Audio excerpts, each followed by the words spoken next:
Samsung has two large screen phones at the very top of its range, the Note 8 and the S8 Plus. So which one is right for you? Let's take a look. In design terms, the S8 Plus is slightly more exciting than the Note 8.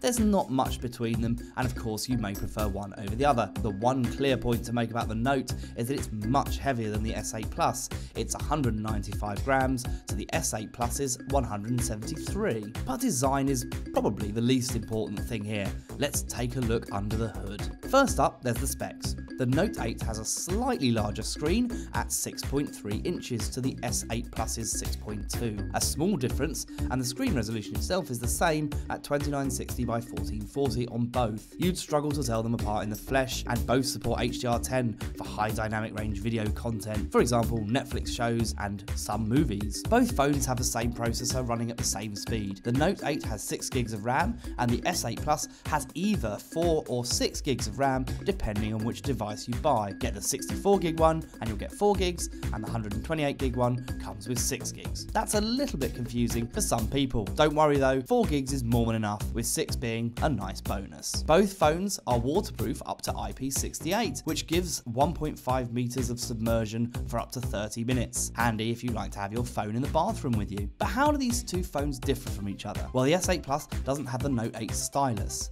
Many Note users come to really love this writing and drawing device, and Samsung says it's one of the things that keeps Note users loyal. The other major difference is the lack of dual camera on the S8 Plus. On the Note 8, the dual camera system lets you optically zoom in up to 2 times, getting you closer to the action without losing any quality. And some people have said that overall the Note 8 camera produces better quality images, but that's a very subjective thing, and both of these phones produce lovely images. Also worth a mention is the slightly larger battery in the S8 Plus, which should mean that you can use the phone for a little bit longer without having to recharge. However, it's unlikely to make a massive difference day to day. In terms of price, the S8 Plus is cheaper, largely thanks to the single camera and lack of S Pen. So if price is a consideration, the S8 will be a great choice. These two phones aren't massively different, and whichever you choose, you'll end up with a great device. Whichever phone you buy, you can get it at Direct Mobiles.